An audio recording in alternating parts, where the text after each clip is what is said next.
வணக்கம் நண்பர்களே. இன்றைக்கி ஒரு கொஷின் பேப்பரை தான் நம்ம பார்க்க போகிறோம். ஸோ இந்த கொஷின் பேப்பர் பார்த்தீங்கன்னா அசிஸ்டன்ட் அக்ரிகல்ச்சர் ஆஃபீஸருக்காக நடந்த எக்ஸாமோட தமிழ் எலிஜிபிலிட்டி கொஷின் தான் இன்றைக்கி வந்து பார்க்க போகிறோம். ஓகேங்களா? ஸோ கொஷின் என்னென்னு பார்க்கலாம். ஃபஸ்ட்டு பார்த்தீங்கன்னா, ஆங்கில சொல்லுக்கு நேரான தமிழ் சொல். ஃபேக்ஸ் அப்படின்னா தொலைநகல் இயந்திரம். ஃபேக்ஸ்னால் தொலைநகல் இயந்திரம். அடுத்து வந்து மாஸ்க்குக்கான தமிழ் சொல் வந்து முகக்கவசம். ஊரின் பெயர் கோயம்புத்தூரோட மறு எப்படி இருக்குன்னா கோவைன்னு சொல்லுவாங்க. ஸோ கோவன் புத்தூர் தான் கோயம்புத்தூர், அதுக்கப்புறமேட்டு கோவை. ஓகேங்களா? அடுத்து பார்த்திங்கன்னா திருச்சிராப்பள்ளி, அதோட மறு வந்து திருச்சி. கும்பகோணத்தோட மறு பெயர் குடந்தை. அடுத்து வந்து சரியான நிறுத்தற்குறிகள் இடப்பட்ட தொடரை கண்டறிக. அடடா அப்படின்றது ஒரு உணர்ச்சி தொடரில் வரக்கூடியது, அதனால் ஆச்சரியக்குறி போட்டிருக்காங்க. எவ்வளவு சிற்பங்கள், ஸோ அதுலேயும் ஆச்சரியக்குறி. இதில் பார்த்திங்கன்னா சேரர்களின் நிறுத்தல் குறிகள் அறிதல் தான். சேரர்களின் பட்டப்பெயர்களில் கொல்லி, வெப்பன், மலையமான் போன்றவை குறிப்பிடத்தக்கவை. அதாவது ஒரு இதே சிறப்பாக சொல்லும்போது இதுக்கு பக்கத்தில் வந்து கம்மா போட்டிருக்காங்க. ஆப்ஷன் டி தான் இதுக்கு கரெக்டான ஆன்சர். அடுத்து பார்த்தீங்கன்னா பேச்சு வழக்கு சொற்களை எழுத்து வழக்கு சொற்களாக மாற்றுக. சிரட்டையில் நீத்து பாகத்தை வடித்து நீட்டினான். சிரட்டையில் மேல் கஞ்சியை வடித்து நீட்டினான். இது வந்து 10th வந்து கோபாலபுரத்து மக்கள் அந்த நீத்து பாகம்னா மேல் கஞ்சின்னு சொல்லி கொடுத்துருப்பாங்க. அடுத்து பார்த்தீங்கன்னா எழுத்து வழக்கு தொடரை கண்டறிக. சோலைக்குள் சத்தமில்லாமல் தென்றல் வீசியது. மேலே பாருங்கள், தென்றலூ வீசியது, எல்லாத்துலேயும் தென்றலூன்னு கொடுத்துருக்காங்க. அந்த மாதிரி ஒரு வார்த்தை கிடையாது, தென்றல் வீசியது தான் சரி. அடுத்து பார்த்தீங்கன்னா பொருத்தமான காலம் அமைத்தல். கபிலன் வேலை செய்தால் ஊதியம் பெறுவான் அப்படின்றது எதிர்காலத்தை குறிக்கக்கூடியது. ஆண் வேலை செஞ்சாதான் இன்னொரு நாள் சம்பளம் கிடைக்கும். ஸோ அதனால் அது எதிர்காலம். விண், கோள், மாலை, மீன் இச்சொற்களை இணைத்து பார்த்து சரியான சொல்லை தெரிவு செய்க. அதுக்கு வந்து விண்மீன் அப்படி தான் சரியாக அமையும். விண்கோள்னு ஒன்றும் இல்லை, மீன் வெளின்னு எதுவும் இல்லை. ஸோ விண்மீன் தான் கரெக்டான ஆன்சர். அடுத்து பார்த்திங்கன்னா குமரன் மழையில் நனைந்தனன். இது வந்து இறந்த காலம், அவன் நனைஞ்சிட்டான் அப்படின்னு தான் சொல்லியிருக்காங்க. நனைந்தனன் அப்படின்றது. உரைத்த, அதோட வேர் சொல் உரை. கேலி சித்திரம் என்றால் என்ன? அதுதான் வந்து நம்மளுக்கு சரியான ஆன்சராக இருக்கும். அடுத்து பார்த்திங்கன்னா முதல் ஆழ்வார்கள் எத்தனை பேர்? கொஷின்லாம் ஈஸியாக இருக்குது, ஏன்னா இது வந்து எலிஜிபிலிட்டி டெஸ்ட்டுன்றதுனால கொஞ்சம் ஈஸியாக கொடுத்துருக்காங்க. குயிலுக்கு கூடு கட்ட தெரியாது. சரியான நினைப்பு சொல் வந்து என்னென்னா அதுபோல் காக்கை கூட்டில் முட்டையிடும். அதுபோல்னு வரக்கூடாது அந்த இடத்துல. ஏனெனில் காக்கை கூட்டில் முட்டையிடும்னு வராது. அதனால் காக்கை கூட்டில் அந்த குயில் போய் முட்டையிடும்னு சொல்கிறாங்க. அதிக அளவில் மரங்களை வளர்ப்போம். டேஷ் மரங்கள் தான் மழைக்கு அடிப்படை. ஏனெனில் அதுதான் வந்து கரெக்டாக இருக்கும். உணவு கொடுத்தவர்களே உயிர் கொடுத்தவர்கள் என்பதை உணர்ந்துள்ளேன். சரியான நினைப்பு சொல் கேட்குறாங்க. டேஷ் அதனால் கொடுத்துருக்காங்க ஆன்சர்.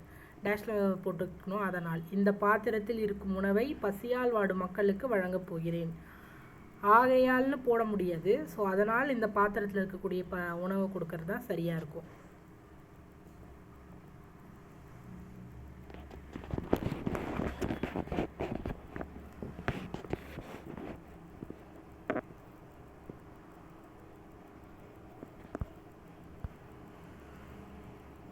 அடைப்புக்குள் உள்ள கொழுந்து வகை குறித்த சொல்லை தகுந்த வாக்கியத்துடன் பொருத்துக. கொழுந்தாடை அப்படின்றது கரும்பின் நுனிப்பகுதி. பனையின் நுனிப்பகுதி என்ன அப்படின்னா மடலி, வடலின்னு சொல்லுவாங்க.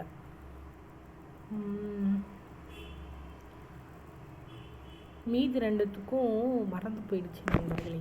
புளியின் கொழுந்து வந்து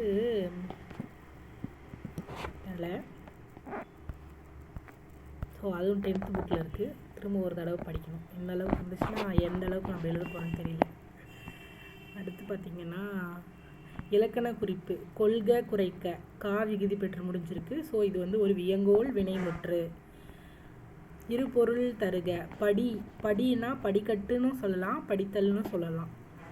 அடுத்து வந்து பார்த்திங்கன்னா நகை, நகைக்கு வந்து புன்னகை, ஆபரணம் ரெண்டுமே சரியான பொருள் தான். கூவல், இரு பொருள் தருக. கூவல்னா பள்ளம், நீர்நிலை. இது கொஞ்சம் புதுசாக இருக்குது, பார்த்துக்கோங்க. கூவல்னா நீர்நிலை, பள்ளம். உழை, உழைன்றது உழைப்பையும், உலை அப்படின்றது சேரையும் சொல்லுது. பொருள் வேறுபாடு அறிக. உழைனா உழைப்பு, உலைனா சேரு. குறில் சொல்லை நெடில் சொல்லாக மாற்றி பொருள் வேறுபாடு வருமாறு ஒரே தொடரில் அமைத்து எழுதுக. மடு, மேடு. மடுவானது மேட்டுப்பாங்கான நிலமறையில் இருந்தது அப்படின்னு ஒன்று கொடுத்துருக்காங்க. இப்போ மடு, மாடு. இப்போ குறில் நெடில்னு வரும்போது பார்த்திங்கன்னா சின்னம்மா, அதுக்கப்புறமேட்டு மா, அப்படி தான் வரும். மா, மே அந்த வரிசை வராது இல்லைங்களா, நெடில் குறில் நெடிலில். ஸோ அப்போ ரெண்டாவது தான் ஆன்சர். மடு, மாடு. கழனி அருகே இருந்த மடுவில் மாடுகள் நீர் பருகின அப்படின்றது தான் சரி. கூற்று சரியா தவறா கேட்குறாங்க. தில்லான், இந்திய தேசிய இராணுவத்தின் இதயமும் ஆத்மாவும் தமிழர்கள்தான் என்றார். சரி. இந்திய தேசிய இராணுவத்திற்கு வலுச்சேர்த்த பெருமைக்குரியவர்களில் தமிழர்கள் அப்படின்னு சொல்லியிருக்காங்க, அதுவும் சரிதான். இதுவும் பார்த்திங்கன்னா நேதாஜி பற்றி வர்றதில் இந்த லைன்ஸ் வந்து கொடுத்துருப்பாங்க ஸ்கூல் புக்கில். தமிழே வரும் நண்பர்களே. கீழ்காணும் 3 தொடர்களுள் சரியானவற்றை தெரிவு செய்க. இருந்த இடத்திலிருந்தே பயணச்சீட்டு எடுப்பதை எளிதாக்கிய மிகப்பெரிய இந்திய நிறுவனம் இந்திய தொடர்வண்டி உணவு வழங்கல் மற்றும் சுற்றுலா கழகம் ஆகும்.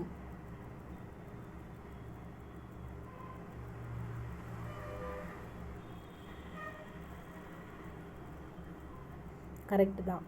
ரெண்டாவது பார்த்தீங்கன்னா வங்கி அட்டை இல்லை என்றால் அலைபேசி எண், வங்கி கணக்கு எண் ஆகியவற்றை கொண்டு பணம் செலுத்த இயலாது.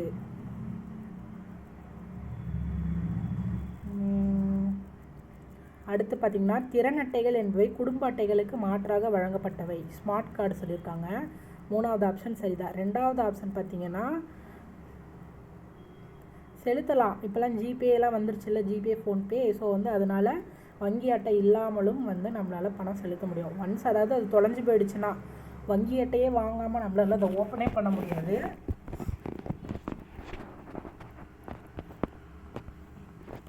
அடுத்து பார்த்தீங்கன்னா மீடியா, அதுக்கான கலைச்சொல் கேட்குறாங்க. மீடியானா ஊடகம். சைடு எஃபெக்ட் பக்க விளைவு. இன்ஸ்கிரிப்ஷன்னா பொறிப்பு.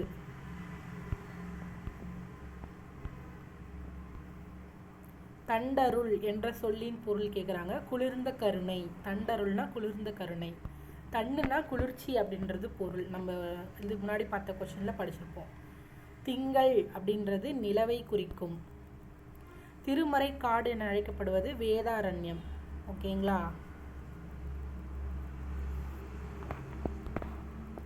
அடுத்து கூட்டப்பெயர். ஆட்டம், சரிங்க, ஆட்டு மந்தைன்னு தான் சொல்லுவாங்க. நிறைன்னு சொல்லுவாங்க. ஓகேங்களா? நிறைய சொல்லுவாங்க. பசுக்கள் நிறைய இருக்கிறத வந்து பசு மந்தை, பசு கூட்டம்னு சொல்ல மாட்டாங்க, நிறைன்னு சொல்லுவாங்க. நிறை. அதே ஆட்டு கூட்டத்தை வச்சு கூட்டம்னு சொல்லக்கூடாது, ஆட்டை வந்து மந்தைன்னு சொல்லுவோம். ஆட்டு மந்தை அப்படின்வாங்க. வண்டி மாட்டுக்கு போய்கிட்டே இருக்குது. அப்பா.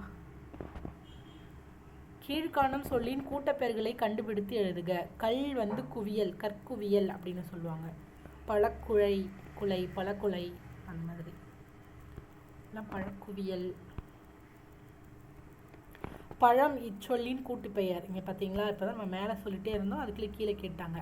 பழம் வந்து குலை, பழம் குலைன்னு சொல்லுவாங்க.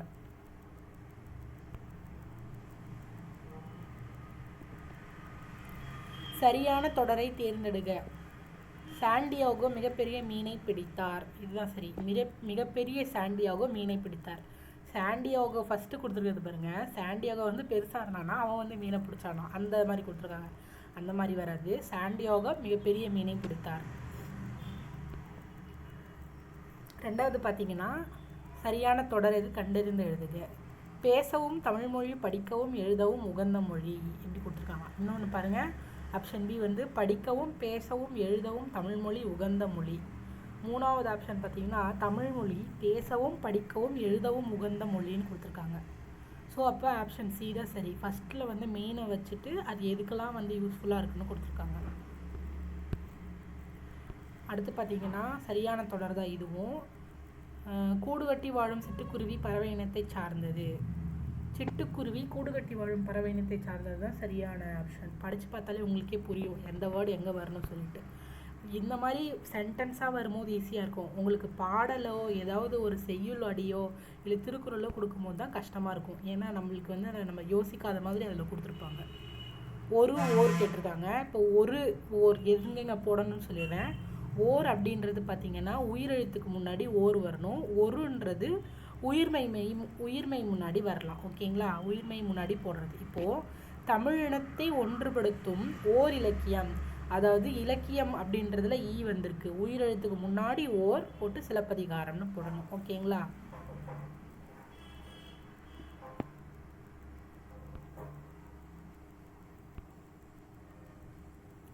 அடுத்து இதுலேயும் பாருங்க, மேலே என்ன கொடுத்துருக்காங்க, ஒரு இரவு ஓர் பகலும் சேர்ந்தது ஒரு நாள்னு கொடுத்துருக்காங்க. இதை எப்படி வரணும்னா, இரவுக்கு முன்னாடி இருக்கக்கூடிய உயிரெழுத்து ஈ வந்திருக்கா, அப்போ ஓர் இரவும் பகல் வந்து உயிர்மை, அப்போ அந்த இடத்துல ஒரு வரணும். சேர்ந்தது ஒரு நாள், நாள் அப்படின்றது உயிர்மை, ஸோ ஒரு நாள். ஓகேங்களா? ஓர் இரவும் ஒரு பகலும் சேர்ந்தது ஒரு நாள்.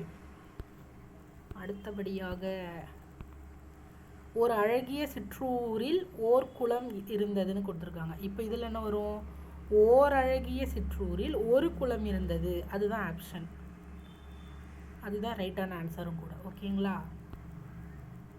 விச்சை அப்படின்னா கல்வி, பொறுத்துக்கல. ஈயில் அப்படின்னா கொடுத்தல், பரிதினா கதிரவன், வெறுப்புனா மலை. ஓகேங்களா? அடுத்து பாருங்க, உரு அப்படின்றதோட பொருள் வந்து அழகு. உருனா அழகு. இதில் வந்து பொக்கிஷம், பொக்கிஷம்னா செல்வம், பரினா குதிரை, சிங்காரம் அப்படின்னா நம்மளை அழகுபடுத்திக்கிறது. ஸோ சிங்காரம்னா அழகு குறிக்கக்கூடியது. சூரன் அப்படின்றது வீரனை குறிக்கும். நீ பெரிய தீரன் சூரனா நீ அப்படின்னு சொல்லுவாங்கல்ல, அதனால. அடுத்து பார்த்தீங்கன்னா பிழை நீக்கி எழுதுக. புத்தகத்தை எடு அவன் அல்ல அப்படி கொடுத்துருக்காங்க. புத்தகத்தை எடுத்தது அவன் அல்ல அப்படின்னு அவன் அல்லன்னு வரணும். அல்ல அப்படின்றது என்னன்னா பன்மை குறிக்கக்கூடியது. இங்கே ஒருத்தனை தான் குறிக்கிறாங்க அவன், ஸோ அவன் அல்லன் அப்படின்னு தான் வரணும். அன்றும் வரக்கூடாது.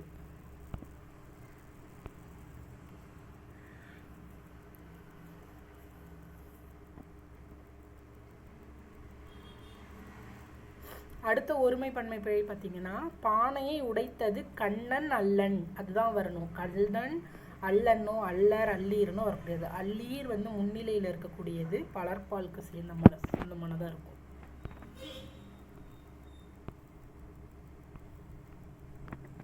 அடுத்து ஒருமை பன்மை பிழையற்ற தொடர் எழுதுக. ஹிப்பாலஸ் என்பவர் பருவக்காற்றின் பயனை உலகிற்கு உணர்த்தினார், அதுதான் சரி. கீழே பாருங்க, ஒருமை பன்மையில் உணர்த்தினான்னு கொடுத்துருக்காங்க. அறியாது மரியாதை இல்லாத நிமித்தம் கொடுத்துருக்காங்க. உயர்த்தினார்கள்னு பன்மையில் கொடுத்துருக்காங்க. ஹிப்பாலஸ் ஒருத்தர் தான். உணர்த்தியவர்கள்னு கொடுத்துருக்காங்க. இங்கேயும் பன்மை அர்த்தம் தான் வரும். அடுத்து பாருங்க, பத்தி படித்து விடைக்கு எடுத்துருக்காங்க. இதுவும் வந்து புக்கில் இருக்கக்கூடிய கொஷின் தான், அப்படியே கொடுத்துருக்காங்க. இந்த பேரா படித்து அதில் இந்த பேரா நீங்கள் படித்து பாருங்கள். ஸோ காமராசரின் வீட்டிற்குள் நுழைய முயன்றவர்கள் சிறுவன் சிறுமி 2 பேரும் போவாங்க. இந்நிகழ்வு சிறுவனுக்கு எப்பண்பை விளக்குகிறது, நேர்மை பண்பை. அதாவது என்னன்னா, அவங்க எக்ஸாம் எழுதுறதுக்கு காசு இருக்காது. ஸோ இவங்க போவாங்க, காமராஜர்கிட்ட பார்த்துட்டு இந்த மாதிரி எங்களுக்கு பரீட்சைக்கு காசு இல்லை அப்படின்வாங்க. அவர் வந்து சரின்னு அவரோட காசு எடுத்துன்னு தருவார். அதுக்கப்புறமேட்டு திரும்ப அடுத்த நாள் வந்து அந்த ரசீதை வந்து அவங்கள்ட்ட காட்டுவாங்க. ஓகேங்களா? அப்போ அது வந்து நேர்மையை குறிக்கிறதுன்னு சொல்கிறாங்க. அடுத்து பாருங்க, மறுநாள் குழந்தைகள் வந்ததும் காமராசர் மனம் நெகிழ்ந்தார் அப்படின்னு. நெகிழ்ந்தார், அந்த பசங்க திரும்ப வருவாங்களா மாட்டாங்களான்னு அவருக்கு தெரியாது. வருவாங்க, ஏன்னா நம்ம அந்த பசங்களோட நேர்மை அந்த மாதிரி இருக்குது. அதை பார்த்த உடனே அவருக்கு வந்து மனசு வந்து நெகிழ்ச்சி ஆகிடும். சிறுவனும் சிறுமியும் எதற்காக காமராசரின் வீட்டிற்கு வந்தனர்னு கேட்டிருக்காங்க. தேர்வுக்கு பணம் கட்ட. காமராசர் செய்த உதவியாது பணத்தை கொடுத்தார். ஓகேங்களா? எப்படிலாம் ஆப்ஷன் கொடுத்துருக்காங்க பாருங்கள். விளையாட அனுமதித்தார், வீட்டுக்கு கூப்பிட்டு விளையாட வைக்கிறாரா, விரட்டி விட்டார், அன்புடன் உணவளித்தார் அப்படின்னு கொடுத்துருக்காங்க. பூட்டும் கதவுகள் சொல்லை பிரித்து எழுது கிடைப்பது வந்து பூட்டும் கூட்டல் கதவுகள் அப்படின்னு வரணும். இப்போ வந்து மவ்வீறு ஒற்றொழிந்து அந்த ஈறு வந்து அழிந்து மகர ஈற்று புணர்ச்சி படி பார்த்திங்கன்னா ஒன்று வந்து இன எழுத்துக்களாக திரியும். அந்த மாதிரி இந்த இம்மு வந்து இங்கே தெரிஞ்சிருச்சு. ஓகேங்களா? பூட்டும் கதவுகள். இக்கு இனமான இங்கு.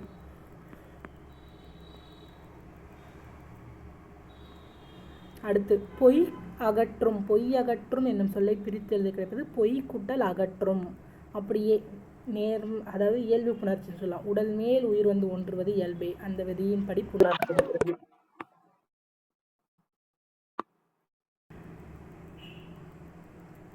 சாரி நண்பர்களே, தப்பாக சொல்லிவிட்டேன். பொய் கூட்டல் அகற்றும். இதில் பார்த்தீங்கன்னா 2 ஈயானது வந்திருக்கு. ஸோ வந்து உங்களுக்கு நான் அந்த விதியை தப்பாக சொல்லிட்டேன், அதை வந்து திருத்திக்கோங்க. பொய் கூட்டல் அகற்றம்னு பிரித்ததுக்கு அப்புறமேட்டு என்ன ஆகுதுன்னா ஐ வழி எவ்வும் ஏனைய உயிர் வழி வவ்வும் அந்த இதுபடி இப்போ வந்து இங்கே ஐ இல்லாமல் இருக்குன்றதுனால திரும்ப அதை அந்த விதியில் இருக்கக்கூடிய வந்து உள்ளே வந்திருக்கும். ஸோ அதுக்கப்புறமேட்டு வந்து உடல் மேல் ஒன்றுவது இயல்பு என்ற விதிப்படி இணைந்திருக்கு. நலமெல்லாம் என்னும் சொல்லை பிரித்தெழுதி கிடைப்பது நலம் கூட்டல் எல்லாம். ஊக்கம் என்பதன் எதிர்ச்சொல் என்ன? சோர்வு. எதிர்ச்சொற்கள் கேட்குறாங்க. இதுவும் புக் பேக் கொஷின் தான். அணுகு அப்படின்றது அதோட எதிர்ச்சொல் விலகு. ஐயம்னா நான் ரொம்ப பயந்து போயிருக்கேன், ஆனால் வந்து தெளிவாக இருக்கேன் அப்படின்றது. ஊக்கம்னா சோர்வு. உண்மைனா பொய்மை. அடுத்து பார்த்தீங்கன்னா நீக்குதல் என்னும் சொல்லின் எதிர்ச்சொல் சேர்த்தல். பொருந்தாத சொல்லை கண்டறிக. கர்நாடகம், கேரளா, ஆந்திரா கொடுத்து இலங்கை கொடுத்துருக்காங்க. இப்போ இதெல்லாமே இந்தியாவோட இருக்கக்கூடிய ஸ்டேட்ஸ். ஆனால் இலங்கை வந்து இந்தியாவில் இருக்கக்கூடிய ஸ்டேட் இல்லைங்களா? இல்லை, அதனால வந்து இலங்கை வந்து தப்பா. பொருந்தாத சொல் அவன் அல்லன் அப்படிதான் வரணும். அடுத்து பார்த்தீங்கன்னா அவள் அல்லல், அவை அல்ல, இதெல்லாம் ஒருமை பண்ணல. இந்த இடத்துல அவர் அல்லீர்னு வரக்கூடாது. என்ன நீ வீர் அல்லீர், நீ வீர் அல்லீர், நீர் அல்லீர் அந்த மாதிரி தான் வரணும். முன்னிலை குறித்து சொல்கிறது. ஆனால் அவன் வந்து தன்மையை வச்சிருக்கு. ஸோ அதுதான் பொருந்தாதது. பொருந்தாத சொல்லை எடுத்தெழுதுக. இறந்த கால பெயரச்சம் எதில் இருக்குது எல்லாம் கொடுத்துருக்காங்க, பார்க்கலாம். படித்து வந்தான் படித்த மாணவி அப்படின்னு ஒரு வேர்டு கொடுத்துருக்காங்க. படித்து முடித்தான் படித்த மாணவன். படித்த மாணவன் படிக்கும் மாணவி. படிக்கும் மாணவன் படித்த மாணவர்கள்.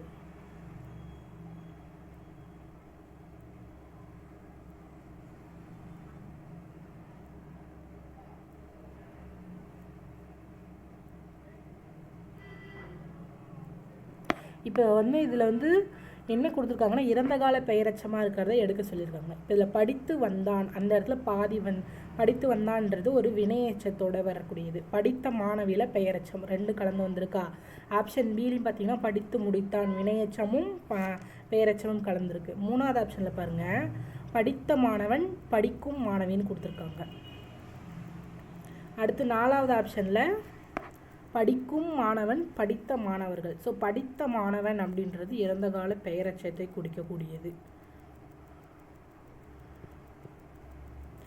எனக்கு அதில் ஒரு டவுட் வந்துருச்சு. ஃபஸ்ட்டில் இருக்கிறதுனால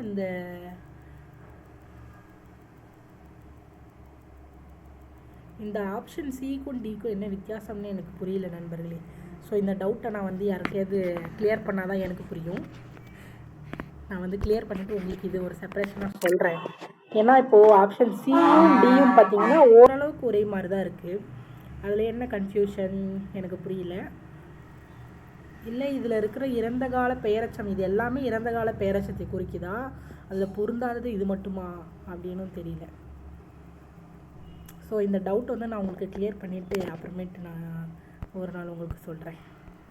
அடுத்து வந்து கீழ்காணும் தொடரில் மரபு பிழை இல்லாத தொடரினை எடுத்து எழுதுக.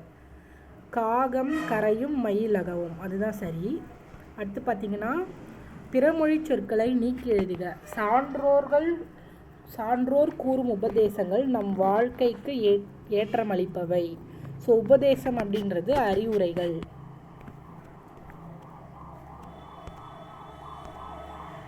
அடுத்து பார்த்தீங்கன்னா சரியான தொடர் கண்ணகி சிலம்பு அணிந்தாள்.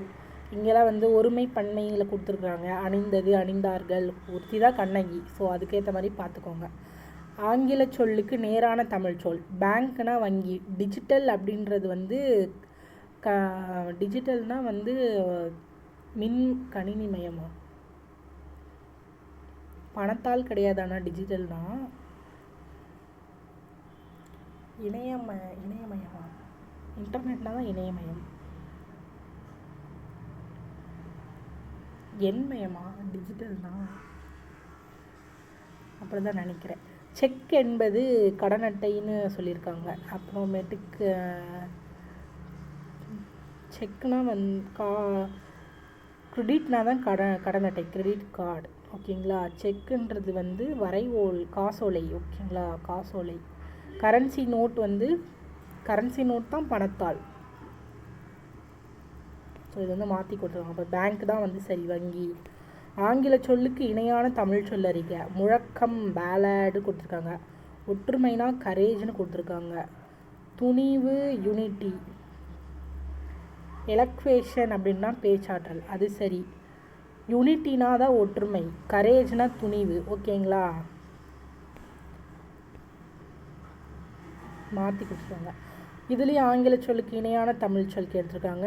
டெபிட் கார்டுனா பற்று அட்டை. டிடி அப்படின்னா தான் வரைவோலை. ஓகேங்களா, டிமாண்ட் டிராஃப்ட். ஒலி வேறுபாடு அறிந்து சரியான பொருளை எழுதுக. வரி அப்படின்றது தொடர்னு சொல்லுவாங்க. ஓகேங்களா, வரி வண்ணம், வரி வறுமை, அதனால் வரினா தொடர் தான். ஒலி மற்றும் பொருள் வேறுபாடு அறிந்து சரியான இணையை தேர்வு செய்க. பறவை ஃபஸ்ட்டு இருக்கிறது வந்து கடலையும், ரெண்டாவது பறவை புல்லையும் குறிக்கும். அப்படி இல்லைன்னா அது ஒரு பறவை இனத்தை கூட குறிக்கலாம். அந்த ஆப்ஷன் இங்கே இல்லாததுனால நம்ம கடல் புல்லுன்னு போடுறோம். அடுத்து ஒலி மற்றும் பொருள் வேறுபாடு அறிந்து பிழையற்ற தொடரை கண்டறிக. கண்ணன் திருமண வீட்டிற்கு சென்று மணமகிழ்ச்சியுடன் மணமக்களை வாழ்த்தினான். ஸோ இப்போ மற்ற ஆப்ஷனில் என்ன இருக்குதுன்னு பார்ப்போம்.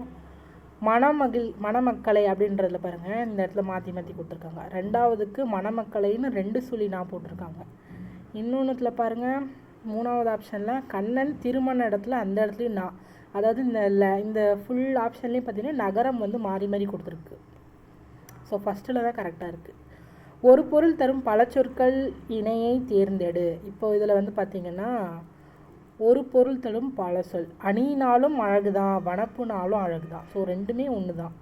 ஓகேங்களா. ஸோ அணி அண்டு வனப்பு.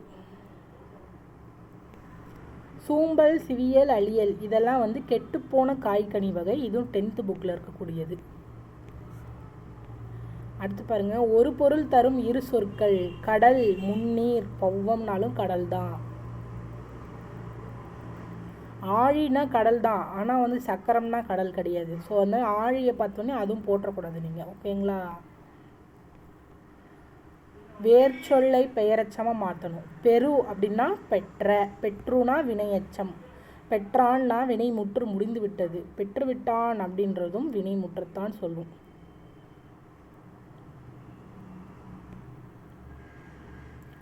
அடுத்து பார்த்துங்க, வேர்ச்சொல் இணையை கண்டறிக. வரு அப்படின்னா வான்னு தான் வரணும். வருகனா வான்னு வரணும். ஓகேங்களா. பொரித்த, பொறி, அது சைட்டு, ரைட்டு. கிளர்ந்த அப்படின்னு கொடுத்துருக்காங்க. ஸோ அதுக்கு வந்து கிளை அப்படின்னு, கிளர் அப்படின்னு தான் வரும்.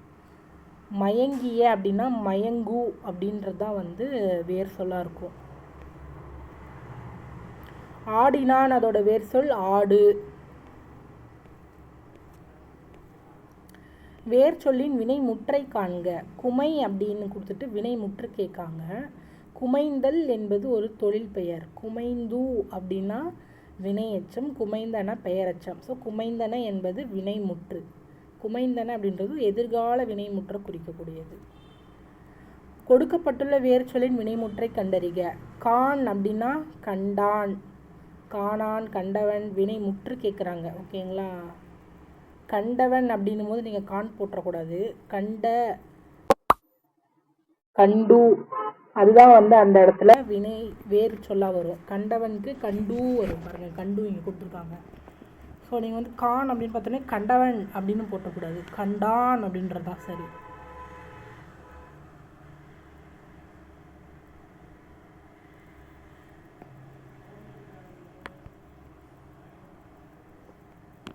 அகர வரிசைப்படி எழுதுக.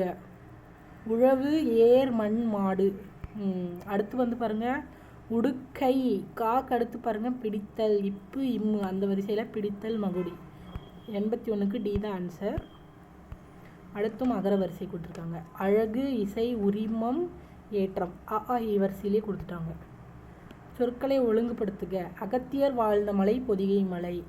மலை அகத்தியர் மலை, வாழ்ந்தார் பொதிகை. அந்த மாதிரிலாம் ஒரு வார்த்தையை ஒரு தொடரை அமைக்க முடியாது.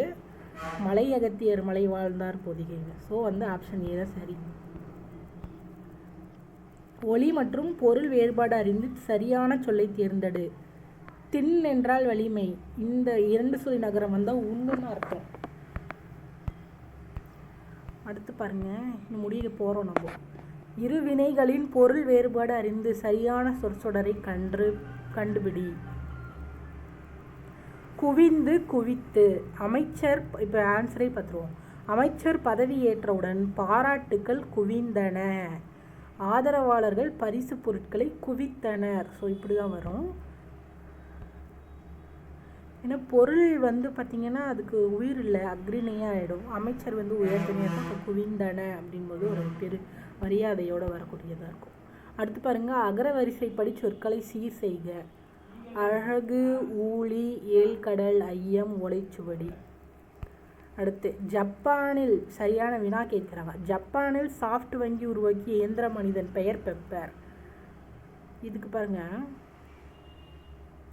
இயந்திர மனிதன் என்பவர் யார்? அந்த கொஸ்டினாக இருக்காது. சாஃப்ட் வங்கி உருவாக்கிய இயந்திரம் எது?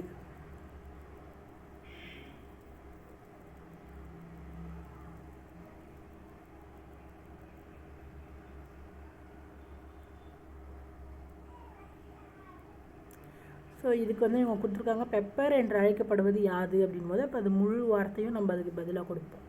இப்போ வெறும் சாஃப்ட் வங்கி உருவாக்கிய இயந்திரம் எது அப்படின்னு கேட்கும்போது ஜப்பான் மறைஞ்சு போயிடுதா, வெறும் இயந்திர மனிதன் பெப்பர் மட்டும் சொல்லிடுவோமா? அதனால் பெப்பர் என்று அழைக்கப்படுவது யாது, அதுதான் ஃபுல் கொஷின். விடைக்கேற்ற வினாவை தேர்ந்தெடு. நம்ம மீதி இருக்க 2மே ஆப்ஷனாக சொல்லலாம், பட் இவங்க ஒன்று யோசிச்சு வச்சுருப்பாங்க. அதனால் நம்ம டி தான் இதுக்கு ஃபிக்சேஷன் ஆகிக்கணும், வேறு வழி இல்லை. தமிழர்களின் வீர விளையாட்டு ஏறு தழுவுதல் ஆகும். இப்போ இதில் பாருங்கள், தமிழர்களின் வீர விளையாட்டு எது? ஏறு தழுவுதல் ஆகும். அவ்வளோதான். கல்லில் நார் உழித்தல் அப்படின்றது இயலாத செயல். கல்லில் போய் நார் உழிக்க முடியுமா? இயலாத செயல். செய்வினை தொடர் கேட்குறாங்க. கயல்வெளி பாடாதே, அது ஒரு கட்டளை தொடர். கயல்வெளி பாடி மகிழ்ந்தாள், அவள் தான் அந்த செயல் செய்தால், ஸோ அது செய்வினை.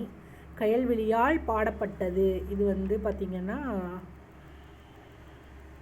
பாடல் கயல்வெளியால் பாடப்பட்டது ஒரு செயல்படு பொருள் மாதிரி வருது. அடுத்து கயல்வெளி பாடி மகிழ்வித்தாள், இது பிறவினையில் வரும். மகிழ்வித்தாள்னு வரும்போது, ஸோ அப்போ பி த ஆன்சர். பிறவினை கேட்குறாங்க பாருங்க. அவனை திருந்தச் செய்தான். அவனை திருந்தச் செய்தான் அப்படின்றது ஒரு பிறவினை தான், இன்னொருத்தவனை தான் அவன் பண்ணுறான். ஓகேங்களா? அடுத்து பாருங்க, அவனை திருப்பினான், அவனை திட்டினான், அவனை வருந்தினான். இன்னொருத்தவனை இவன் செய்ய வச்சிருக்கான், அதனால அவனை திரும்ப செய்தான். பசுமரத்து ஆணி போல, அது ஓமை கூறும் பொருள் மனதில் பதித்தல். ஓமையால் விளக்கப்பெறும் பொருத்தமான பொருளை தேர்வு செய்க. ஆகாய தாமரை இல்லாத ஒன்று. ரொம்ப ஈஸியாக இருக்குது இந்த கொஷின், எலிஜிபிலிட்டி கொஷின்றதுனால. இந்தளவுக்கு ஈஸியாலாம் வருமானலாம் தெரியாது. உவமையால் விளக்கப்பெறும் பொருத்தமான பொருளை தேர்ந்தெடுக்க. அவளை நினைத்து உரலை இடித்தல், எண்ணமும் செயலும் ஒத்து வராது. வாலண்டியர் அப்படின்னா தன்னார்வலர். கிளைமேட் தட்பவெப்பநிலை. வானிலைன்னு மேக்ஸிமம் வந்து கொடுத்துடாதீங்க. கிளைமேட்னா வானிலை கிடையாது, ஓகேங்களா? தட்பவெப்பநிலை.